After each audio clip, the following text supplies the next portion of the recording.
Bem, meus irmãos e irmãs, estamos reunidos mais uma vez no meu canal do YouTube, Hora do Macabeus. Sejam todos bem-vindos. Se inscreva no canal, aperta no sininho, dê o like no vídeo, compartilhe os vídeos. Vou te contar um segredo e eu descobri essa semana. O YouTube não ajuda os canais católicos, então é muito importante a divulgação, o like, né? Se inscreva no canal, é importante, não paga nada, mas se você quiser contribuir financeiramente com o canal, tem o link do meu Apoia-se, está aqui na descrição do vídeo. Tem o link do PayPal, caso você tenha algum problema aí com o Apoia-se, e também tem a opção do clube de membros do canal. Todos terão seus benefícios. O primeiro, participar do nosso grupo do WhatsApp. O segundo, ter acesso ao Google Drive, todo o meu material, material do Robson 2.0. Minhas redes sociais. Tem o meu perfil lá no Facebook, Cristiano Macabeus, minha página no Facebook, As Mentiras do Apocalipse Protestante, tem o meu novo blog, horadomacabeus.com, e também no Twitter, C Macabeus, tá? No Twitter, no meu novo blog, no Facebook, eu disponibilizo tudo de graça, todo o meu material. Se você quiser fazer apenas uma doação para o canal, tem o QR Code aqui, ó, com o Pix do canal, faça uma doação de 5, se você achar que este vídeo vale 5. Deixa eu fazer alguns comentários aqui. Hoje eu não vou fazer uma aula didática, não vou aqui fazer exatamente, né, uma explanação a respeito de um tema do Apocalipse. Eu quero fazer alguns comentários sobre algumas críticas que eu recebo. Eu estava vendo agora o vídeo no canal do André Chilano a respeito de Mateus 24, lá no Pro Veritate, tá, gente? Assista o vídeo, é muito bom. E ele fez toda uma exegese em cima de Mateus 24, mostrando por que Jesus Cristo voltou nas nuvens lá no primeiro século, durante a destruição do templo. E o questionamento é meio vazio, o argumento é um subterfúgio lúdico, tipo, Nossa Senhora apareceu não sei para quem e disse que o Apocalipse não aconteceu. Ou Padre Pio profetizou 3 dias de escuridão. O que tem a ver uma coisa com a outra, gente? Pelo amor de Deus. Apocalipse significa revelação. E São João estava revelando algo que iria acontecer. Assim como qualquer profecia é um apocalipse. Mas, enfim, como eu falei, o argumento é pior do que o sentimento, porque essa pessoa usa a emoção para criticar a explanação que nós fazemos, tá? Como eu falei, eu faço uma exegese racional, gente. Eu não vou ficar aqui fazendo especulação. Eu utilizo ferramentas para fazer essa exegese, tá? E eu uso também as obras de padres, santos e doutores da igreja que corroboram com essa ideia, para mostrar que eu não estou nisso sozinho. Tá? Ah, mas outros padres pensaram diferente. Tudo bem, eu concordo. Ao meu ver, está errado. Por exemplo, eu vou citar aqui Santo Tomás de Aquino, tá? O principal doutor da Igreja Católica, apesar que eu acho que São Jerônimo foi o principal, mas tudo bem. Santo Tomás de Aquino. Ele deu uma explicação a respeito de não passar essa geração antes que tudo isso aconteça, conjecturando, tá? Ele primeiro expõe a verdade, a realidade, o objetivo, aquilo que é concreto, o objetivo. Olha, não passará essa geração sem que tudo isso aconteça. Jesus Cristo estava falando para aquelas pessoas, daquela geração, e tudo se cumpre 40 anos depois, com a destruição do Templo de Jerusalém. Depois ele mostra uma conjectura. Ele dá uma possibilidade que essa geração pode ser a geração. Ele usa até um salmo lá, o 23, se eu não estou enganado, onde fala da geração daqueles que iriam adorar a Deus, né, de Jacó, o Deus de Jacó. E ele tenta usar isso como uma conjectura para determinar que geração pode ser, uma possibilidade de ser algo mais do que apenas um ciclo de tempo. E seria a geração apostólica, tá? E o Santo Tomás nem está falando que aquilo é a doutrina, que ele acredita nisso, ele está colocando a possibilidade. Só que se você pegar as escrituras, você não vai encontrar um texto onde o termo geração, que vem de gênea, isso, gênea do grego koine, tá? Se eu falei errado, depois eu conserto. Você não vai ver este termo sendo usado para algo infinito, sempre sendo usado como um ciclo de tempo. Se colocar como uma geração de cristãos, como sugere Santo Tomás de Aquino, outros santos também, e essas pessoas aí que têm a visão futurística do Apocalipse, não faz sentido, porque não vai, a igreja é eterna, nunca os cristãos irão desaparecer, nunca na vida. A igreja vai existir sempre, então não faz nem sentido falar o Jesus Cristo, né, ter afirmado isso, não passar essa geração sem que tudo aconteça, se referindo aos cristãos, porque essa geração nunca vai deixar de existir. No caso, se fosse mesmo os cristãos, entendeu? Até o fim de tudo, sempre a igreja sempre vai existir. Ele está falando de algo que iria deixar de existir um dia. Ele está falando de uma geração que um dia iria deixar de existir. Ele está colocando um ponto ali, tá? E determinando um tempo. Por isso que ele usa esse termo geração. Se você pegar a Bíblia, toda a Bíblia, você vai ver que sempre aparece geração como um ciclo de tempo. 14 gerações, do exílio babilônico até o nascimento de Cristo. A Virgem Maria falando... eu serei chamada de bem-aventurada por todas as gerações, ou seja, um ciclo de tempo. Se não falava assim, por esta geração, aí a gente poderia entender que seria a geração de cristãos. Depois, no mesmo texto de São Lucas, ali Virgem Maria vai falar que a salvação foi estendida de geração para geração, uma coisa assim, agora não estou com o texto em mãos. Você vai ver Jesus Cristo apontando para aquelas pessoas, chamando aquelas pessoas de geração perversa, que iria pagar, aquela geração iria pagar por todo o sangue derramado na terra.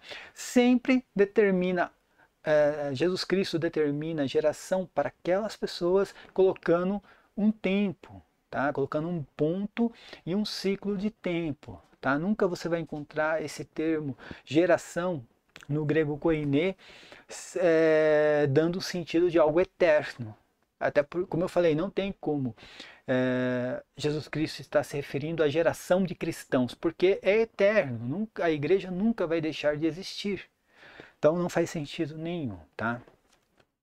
Mas o grande questionamento, primeiro, aparições marianas. Por que Virgem Maria apareceu não sei para quem e diz que ia acontecer o Apocalipse? Se Maria falou isso, não é Maria. Tá? Maria não pregou o Apocalipse, Maria não revelou o Apocalipse para João. Se ela revelou alguma coisa, como em Fátima, em outras aparições, a respeito de sei lá, de uma guerra ou de um acontecimento, não tem nada a ver com o Apocalipse. Não é porque aconteceu alguma coisa no Apocalipse que não vai acontecer outras coisas também. Tá? Então, tem uma grande tribulação no Apocalipse, tudo bem, a grande tribulação daquela situação, não quer dizer que nunca mais vai existir uma guerra ou outra coisa. O cara fala assim, não, mas lá no Apocalipse diz que nunca vai existir uma outra grande tribulação. Beleza, só que ali falou que era uma grande tribulação em Israel, no local onde se guardava sábado, então já está dando o local. Então, em Israel, na cidade de Jerusalém, não queria acontecer outra coisa como aconteceu lá no primeiro século, tá? Então, assim, esse é o primeiro argumento. Porque teve uma aparição mariana falando que vai acontecer tal coisa. Não tem nada a ver. Com o Apocalipse sobre La Salette é mais... Aquilo tudo, sinceramente, tudo. É mais falso que nota de 3, tá? Eu provo que... Eu trago aqui uma nota de 3 reais... De 3 reais, não 3 real, né? 3 reais... Trago aqui uma nota de 3 reais e falo que isso aqui é a revelação de La Salette, tá? Eu tenho um artigo onde eu provo que é mais falso que nota de 3, tá bom? E outra coisa, a igreja não aprovou as revelações de La Salette, tanto que a segunda parte ou a segunda versão das revelações estava no index de livros proibidos da igreja. Foi um filhinho de Satanás que foi lá e tirou aquilo de lá de dentro e saiu espalhando para o povo, tá bom? Mas voltando a falar, então esse argumento não existe, gente, porque Nossa Senhora falou que o Apocalipse ainda não aconteceu. Não é Nossa Senhora, porque o espírito que animou São João a escrever o Apocalipse diz que ele iria escrever as coisas que iriam acontecer em breve, tá bom? Então, vamos lá, vamos entender aqui o outro argumento. Outro argumento é, o que falta acontecer ainda? Todo mundo que questiona o meu canal vem com essa pergunta: mas já aconteceu tudo? Falta alguma coisa para acontecer ainda? Porque o cara ele tem essa ideia na cabeça que o mundo tem que acabar com uma guerra nuclear. O mundo simplesmente não pode deixar de existir. Tem que vir aqui sei lá, uma espaçonave, um alienígena, alguém destruir todo esse planeta. E não é assim. Jesus Cristo não pregou isso, e depois do dilúvio, eu ainda vou fazer um vídeo sobre isso, Deus ele promete que nunca mais iria destruir o mundo, nunca mais iria destruir o mundo por causa do pecado dos homens. Ele fez isso no dilúvio, depois ele diz, a primeira vez que aparece, acho que o termo arrependimento para Deus, Deus se arrependeu daquilo, falou assim, nunca mais o mundo vai pagar pelo pecado dos homens. Então, não tem como haver essa destruição por parte de Deus ou por permissão de Deus. Qual a autoridade de Deus no mundo? Agora, um dia vai deixar de existir, isso todos nós sabemos, tá?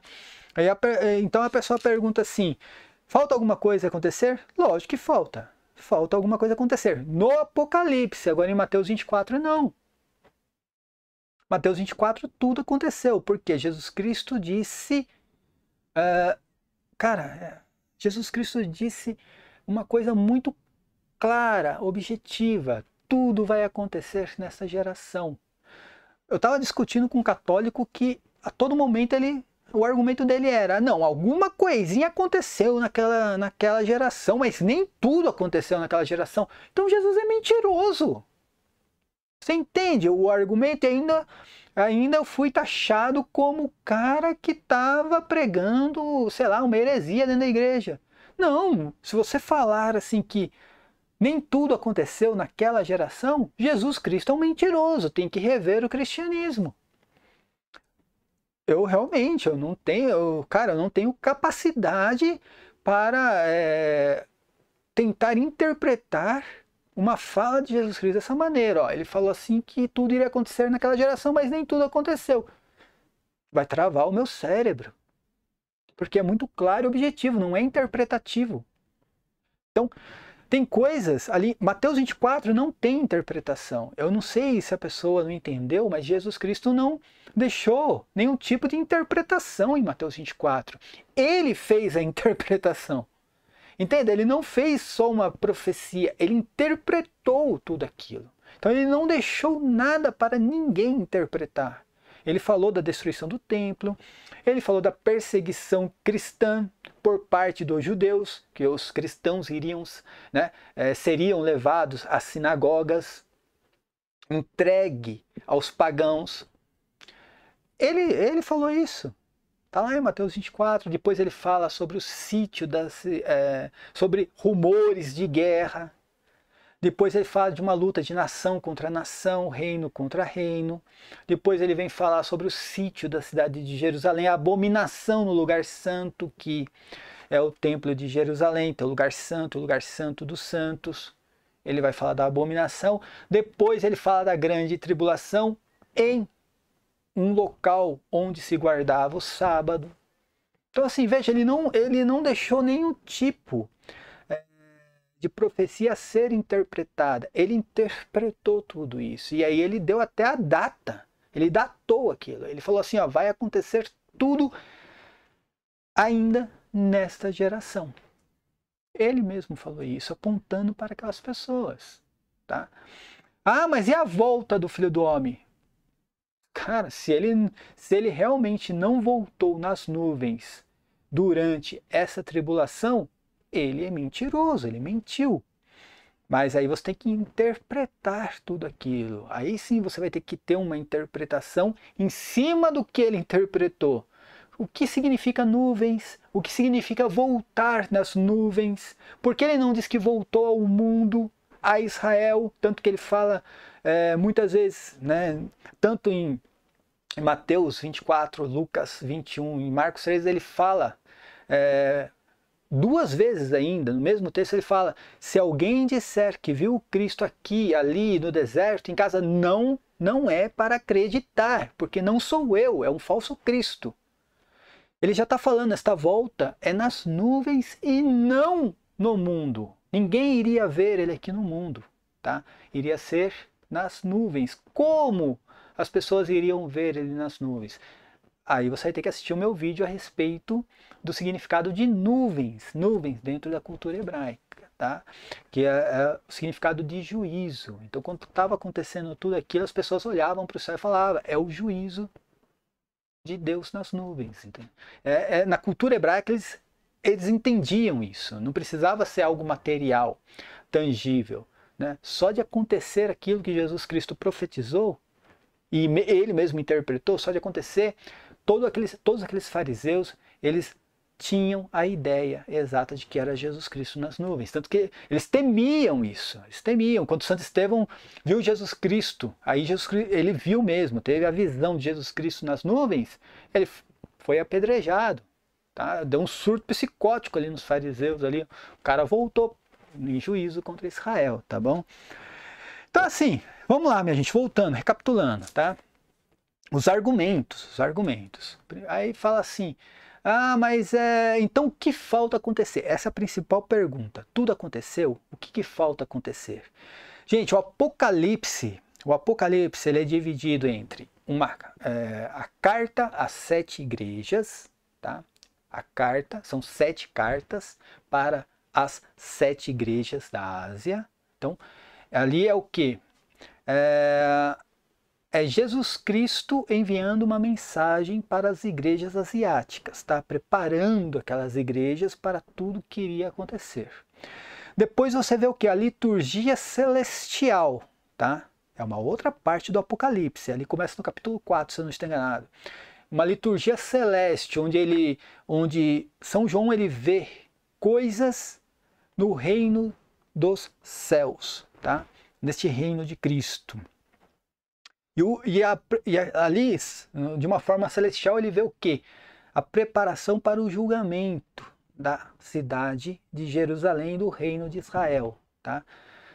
Ele vê ali, né, o rolo, né, o livro sendo aberto, selos, ele vê o Jesus Cristo abrindo aquilo, ele vê toda a preparação para o juízo contra Israel. Tá? E depois vem a parte da tribulação, a grande tribulação. Tudo que ele viu ali, aquela preparação na liturgia celestial, agora ele vê de uma forma material. Tá? Ele vê, lógico que vem através de símbolos. Um cavalo branco, um cavalo vermelho, a primeira trombeta, a segunda trombeta, enfim, o primeiro ai, o segundo ai. Ele vê, mas toda aquela tribulação sobre Israel. E aí no capítulo 18, e ao capítulo 19 é a queda da Babilônia, a queda de Jerusalém, a queda do templo. Então, Jerusalém pagou pelos crimes cometidos, tá? Desde o sangue de Abel, o justo, até o sangue de Zacarias, tá?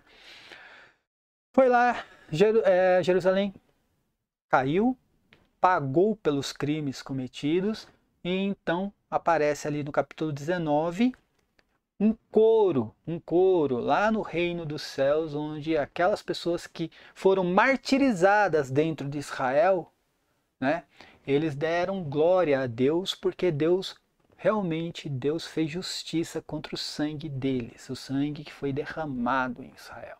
Tá? A partir daquele momento, você vê São João revelando o reino milenar. Um reino milenar que, como eu já expliquei em outros vídeos, esse número 1000 é um número de totalidade, é um número eterno na cultura hebraica. Então ele vê aquele reino eterno de Cristo até o juízo final. Tá? Não é o juízo contra Israel, até o juízo final. O que significa esse reino? É o reino da igreja. O fim de Jerusalém marca o fim daquela religião, o fim do templo, o fim da antiga economia, como diz na carta aos Hebreus. E aí vem o quê?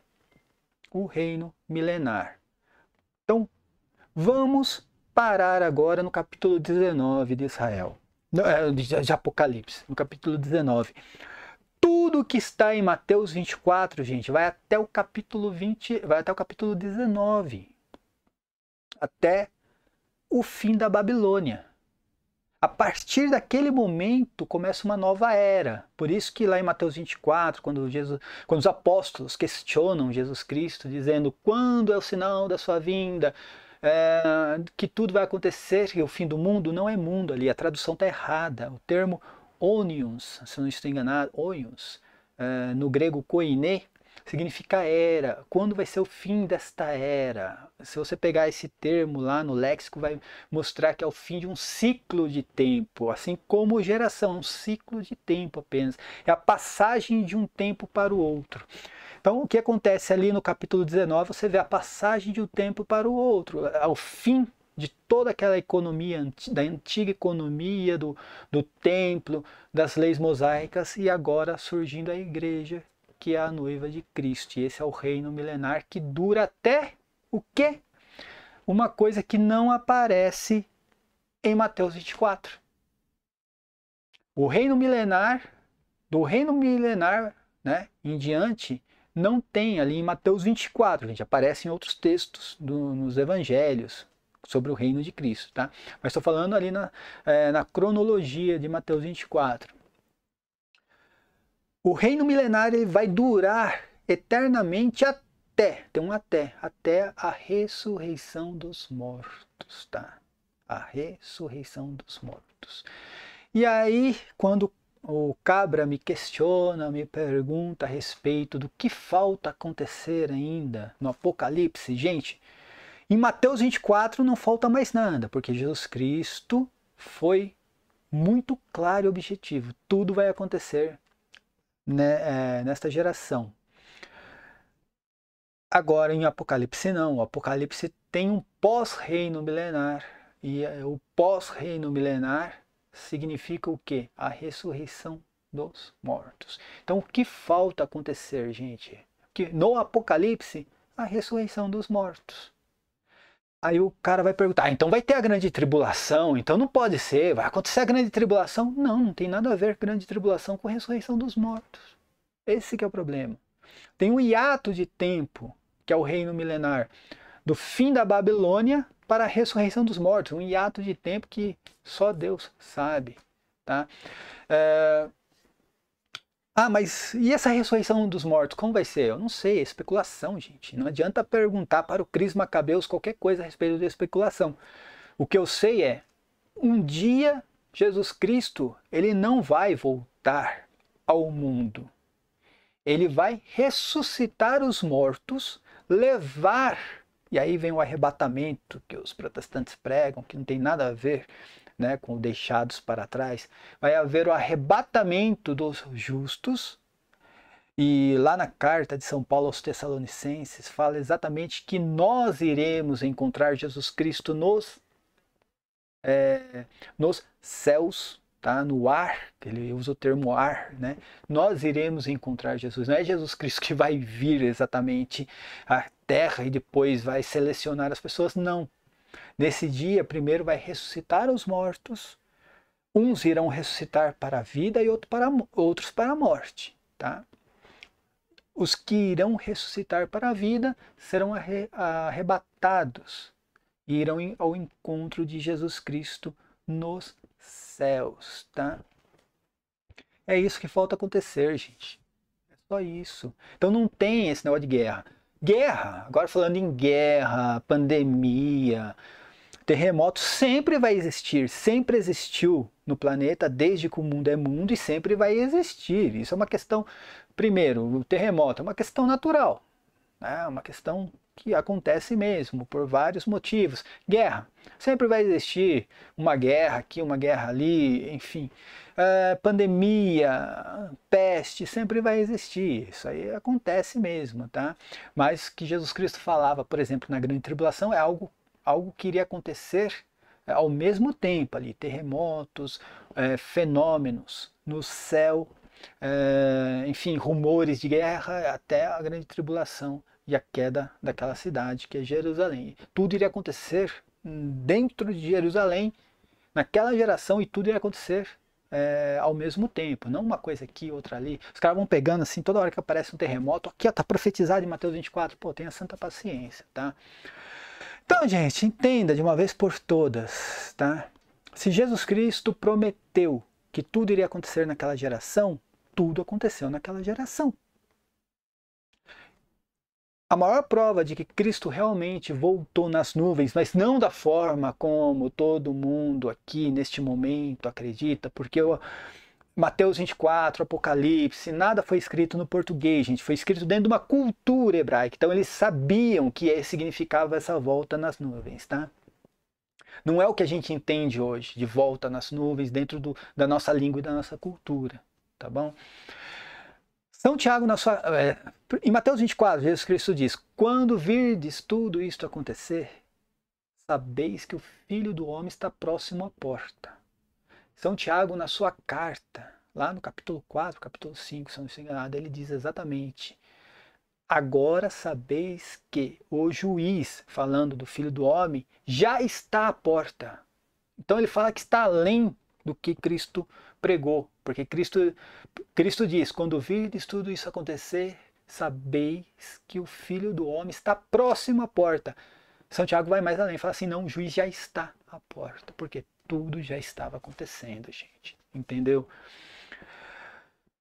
E o que não aconteceu em Mateus 24, gente? O que Jesus Cristo não pregou, que é a ressurreição dos mortos. Por que Jesus Cristo não prega a ressurreição dos mortos em Mateus 24? Porque ele mesmo diz que isso só vai acontecer no último dia da vida terrena. Ele fala, é no último dia. O último dia é a ressurreição dos mortos.